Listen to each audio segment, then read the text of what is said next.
Hello students, similar triangle का एक question है। If A B and C D are two chords of a circle. मतलब ये circle है जिसका सेंटर यहाँ ओ पर है और उसमें A B and C D ये दो कार्ड्स हैं और दोनों कार्ड्स एक दूसरे को ई पे इंटरसेक्ट करते हैं। Chords of circle intersecting at E पर एक दूसरे को इंटरसेक्ट करते हैं और ये ओ यहाँ सेंटर है। तो प्रूव ये करना है ए ई इंटू बी ई यानी इतना इंटू इतना equal to C into D E, C into D, ये प्रूफ करना है। अगर किसी सर्किल के अंदर दो कार्ड ऐसे आपस में एक दूसरे को इंटरसेक्ट करते हैं तो उस इंटरसेक्टिंग पार्ट्स में कुछ रिलेशन है और वो क्या है, तो ए इंटू बी ई, सी इंटू डी ई, ये रिलेशन है, ये प्रूफ करना है। इसको प्रूफ करने के लिए मैं बहुत ही शॉर्टकट में प्रूफ कर दूंगा आपको। देखिए इसको, ये अगर आर्क ले ले बीसी वाला आर्क, तो बीसी आर्क से बना हुआ ये एंगल और इसी बीसी आर्क से बना हुआ ये एंगल इन सेम सेगमेंट की प्रॉपर्टी से ये दोनों एंगल आपस में इक्वल हो गए और ये वर्टिकली अपोजिट होने की वजह से आपस में इक्वल है। और इधर से अगर देखें एडी वाले आर्क से ये एंगल बन रहा है और उसी से ये एंगल बन रहा है, तो ये भी इक्वल होगा। तो आप समझ गए होंगे कि ये एंगल इसके इक्वल, यह एंगल इसके इक्वल, या इसके इक्वल। तो इस तीनों ट्रायंगल के तीनों एंगल मतलब इन ट्रायंगल, प्रूफ मैं डायरेक्ट लिख देता हूं यहाँ पे, प्रूफ इन ट्रायंगल क्या क्या मिल गया, in triangle A E C and triangle D E B and triangle D E B we get. इसमें हमें क्या मिला, तो इसमें हमें मिल गया ये वाला एंगल इसके इक्वल, इसको मैं कहिए तो सुविधा के लिए 1 और 2 मान लेता हूं।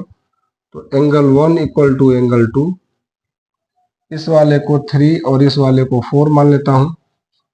एंगल 3 इक्वल टू एंगल 4, इसको 5 इसको 6 कर लीजिए तो 5 और ये 6, तो angle 5 equal to angle 6। Therefore triangle AEC similar triangle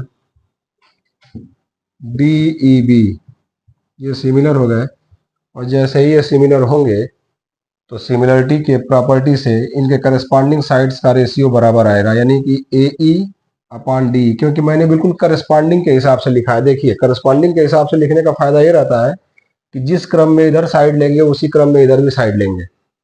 corresponding का क्या मतलब है कि यह एंगल जो ए वाला एंगल था वो डी वाले एंगल के बराबर था, तो यहाँ मैं ए लिखा हूं तो यहाँ डी लिखा हूं। करस्पॉन्डिंग का मतलब ये है।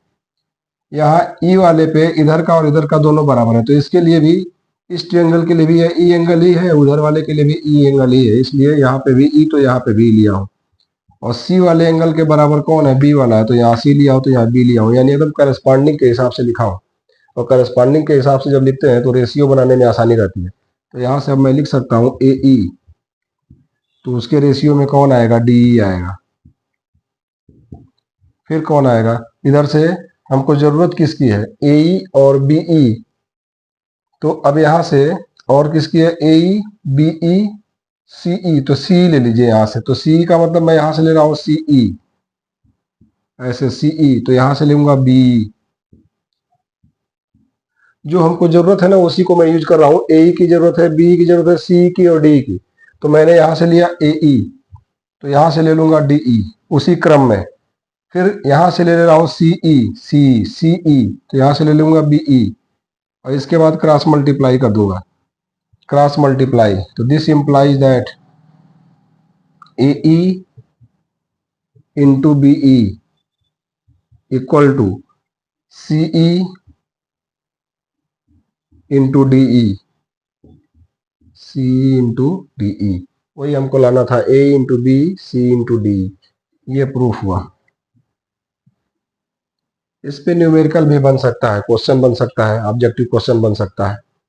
तो आप इसको याद रखोगे कि किसी भी सर्किल के अंदर दो कार्ड अगर एक दूसरे को इंटरसेक्ट करते हैं तो पहले कार्ड का जो ये इंटरसेक्टिंग हिस्सा ये वाला ए और उसके बाद ये दूसरा वाला बी, ये दोनों आपस में प्रोडक्ट, और दूसरे वाले में जो दो हिस्सा बना है उन दोनों का आपस में प्रोडक्ट करने से बराबर आते हैं, यानी ए इंटू बीई और सी इंटू डी, ये दोनों क्या है, बराबर आए। तो इस प्रॉपर्टी को यूज करके अगर इस पे न्यूमेरिकल बनाता है तो हम कर सकते हैं। उम्मीद है आपको समझ में आया होगा, और इस पर हम एक ऑब्जेक्टिव क्वेश्चन अभी बनाएंगे, तो आप उसको कीजिएगा। तब तक के लिए धन्यवाद।